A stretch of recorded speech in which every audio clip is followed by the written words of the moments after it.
Deoband school part 1। ये आज से सीरीज शुरू हुआ है। सीरीज का पहला लेसन है, तो पहले हम इस सीरीज के बारे में बात कर लेते हैं क्या है। तो इस सीरीज में हम हर टॉपिक को है ना विस्तार से जानेंगे, मतलब उस टॉपिक से रिलेटेड जितना भी सवाल जवाब हो सकता है उसे जानेंगे, ठीक है ना। जैसे मान लेते हैं भारत के राष्ट्रपति, तो भारत के राष्ट्रपति से रिलेटेड 100 सवाल 150 सवाल जितना भी हो सकता है वो सारा सवाल देखेंगे, 10-10 15-15 करके, ठीक है ना। 10-10 5-5 जितना भी सही लगे उतना कर करके देखेंगे, है ना। तो जैसे आज का टॉपिक है देवबंद स्कूल, इसका है ये पार्ट 1 है। इसका मतलब कि देवबंद स्कूल के बारे में आज हम देखेंगे। देखते हैं कितना सवाल इसके बारे में आज हम देखते हैं, ठीक है ना, कितना सवाल आज कर पाते हैं। बाकी जो बचा हुआ सवाल रहेगा इसे पार्ट 2 में देखा जाएगा, पार्ट 3 में देखा जाएगा, 4 में देखा जाएगा, है ना। छोटा छोटा बनाएंगे, करीब 10-12 क्वेश्चन का एक पार्ट, ठीक है। तो हम देवबंद स्कूल के बारे में देखते हैं क्या है सो। तो इससे रिलेटेड पहला सवाल है, देवबंद स्कूल क्या था। सबसे पहला सवाल बेसिक सा सवाल है, भैया था क्या। इसका जवाब है देवबंद स्कूल एक प्रकार का मुस्लिम धार्मिक आंदोलन था, ठीक है ना, बात खत्म। अगला सवाल देवबंद स्कूल से रिलेटेड ही है ना।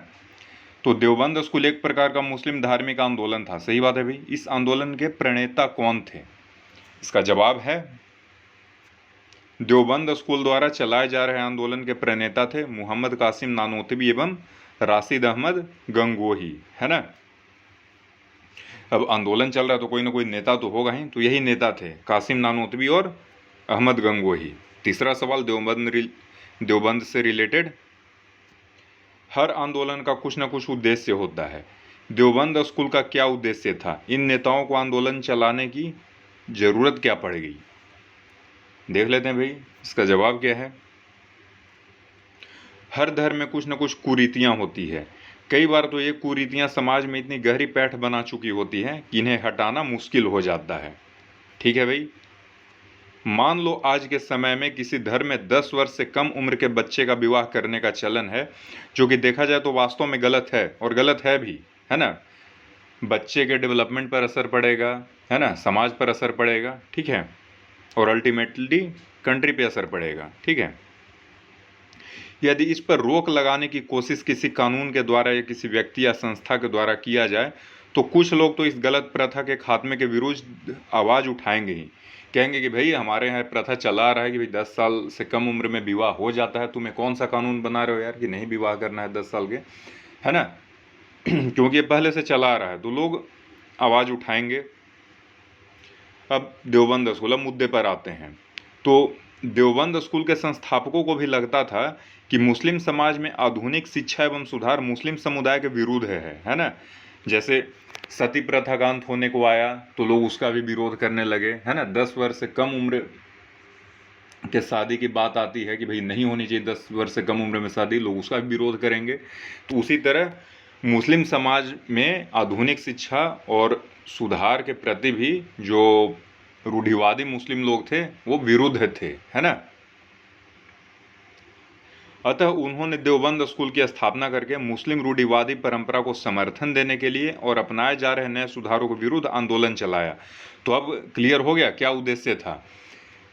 लग रहा था देवबंद स्कूल के थ्रू जो आंदोलन चला रहे थे नेताजी लोग, उन्हें लग रहा था कि यार मुस्लिम जो समाज है वो कुरान हदीस से चल रहा है, ये कौन सा नए नए लोग अंग्रेजी पढ़कर आ रहे हैं, है ना, तर्क वितर्क कर रहे हैं, है ना।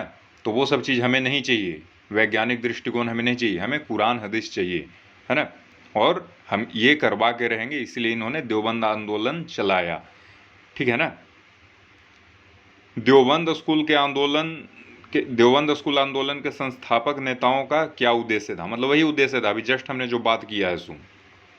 तो देवबंद स्कूल स्थापना का उद्देश्य था आधुनिक शिक्षा व्यवस्था और व्यवहार के बजाय मुस्लिम धर्म ग्रंथों जैसे कि कुरान और हदीस की शिक्षाओं और इसके कानूनों का प्रचार प्रसार और गैर मुस्लिम गतिविधियों के खिलाफ जिहाद अर्थात धर्मयुद्ध आरंभ करना, ठीक है ना।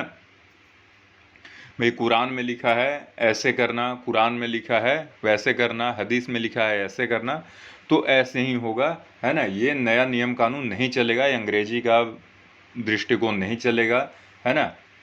तो समझ में आ गया होगा अब तक, ठीक है ना, देवबंद स्कूल चाहता क्या था। वैसे अपने धर्म का प्रचार प्रसार करना और उसके कानूनों पर चलना गलत तो नहीं है, लेकिन उसके कुरीतियों के सुधार के विरुद्ध जाना भी सही नहीं है ना। चलो ठीक है, कुरान हदीस के साथ चले, कोई बात नहीं है, लेकिन उसमें हो सकता है कुछ कुरीति भी हो। अगर उसको लोग सुधार रहे हैं तो उसके विरुद्ध नहीं जाना चाहिए, बट ये देवबंद स्कूल वाले उसके विरुद्ध जा रहे थे, ठीक है। इस प्रकार से देवबंद आंदोलन के प्रयासों को सकारात्मक नहीं कहा जा सकता है, ठीक है ना। अगला सवाल है, देवबंद आंदोलन से कौन से मुस्लिम जुड़े हुए थे। इसका जवाब है, अब शिया जुड़े थे, सुन्नी जुड़े थे, पता नहीं, जवाब देखने से पता चलेगा। तो देवबंद आंदोलन से सुन्नी मुस्लिम जुड़े हुए थे, ठीक है। अगला सवाल, क्या देवबंद आंदोलन ने कुछ सकारात्मक कार्य भी किए।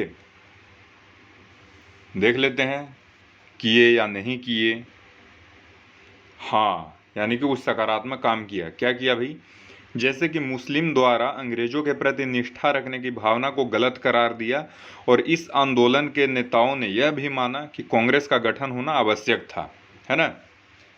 सकारात्मक कार्य है, ठीक है।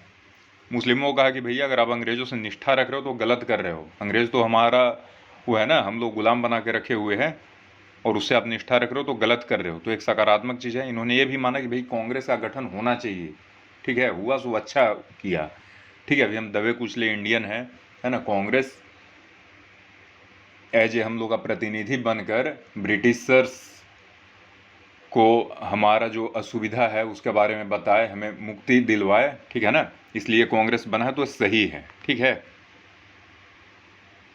देवबंद स्कूल की स्थापना कब की गई। इसका जवाब है, देवबंद स्कूल की स्थापना 1866 में किया गया, ठीक है। अगला सवाल, देवबंद स्कूल की स्थापना कहाँ की गई। इसका जवाब है, देवबंद स्कूल की स्थापना सहारनपुर में देवबंद नामक स्थान पर किया गया, ठीक है। अगला सवाल, मोहम्मद एंग्लो ओरिएंटल कॉलेज के खिलाफ फतवा किसने जारी किया। अब अभी पिक्चर में देवबंद स्कूल है तो इसी ने जारी किया होगा। खैर देख लेते हैं जवाब है क्या ऐसा, है ना। तो मोहम्मद एंग्लो ओरिएंटल कॉलेज के खिलाफ फतवा देवबंद स्कूल ने ही चलाया। दरअसल ये कोई क्वेश्चन ये नहीं है, ये देवबंद स्कूल के बारे में एक लाइन और मिल जाए इसीलिए क्वेश्चन बनाया गया है, ठीक है ना। तो मोहम्मद एंग्लो ओरिएंटल कॉलेज के खिलाफ फतवा देवबंद स्कूल ने चलाया था, ठीक है। इससे हमें देवबंद स्कूल के बारे में एक पॉइंट और मिल गया, ठीक है ना। अगला सवाल, मोहम्मद एंग्लो ओरिएंटल कॉलेज के संस्थापक कौन थे। ये देवबंद से रिलेटेड नहीं है, लेकिन साथ ही साथ हम जो जुड़ा हुआ चीज़ है उसे देखते चलेंगे, ठीक है ना। क्योंकि भैया अब देवबंद के साथ अब एंग्लो ओरिएंटल कॉलेज का कुछ रिलेशन है, तो ये जान ही लेते हैं कौन थे इसके संस्थापक। तो मोहम्मद एंग्लो ओरिएंटल कॉलेज के संस्थापक सर सैयद अहमद खां थे। 1875 में इस कॉलेज की स्थापना की गई, ठीक है।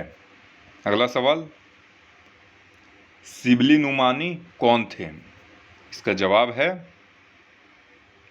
शिबली नुमानी देवबंद स्कूल अर्थात दारुल उलूम के ही समर्थक थे, ठीक है ना। लेकिन ये दारुल उलूम देवबंद के आधारभूत सिद्धांतों के विपरीत कुरान और हदीस के साथ साथ अंग्रेजी और आधुनिक वैज्ञानिक दृष्टिकोण और शिक्षा के भी समर्थक थे, है ना। नेक्स्ट पार्ट आ रहा है, ठीक है, उसमें और देख लेंगे। इतना से भी बहुत कुछ पता चल गया हो देवबंद के बारे में, ठीक है।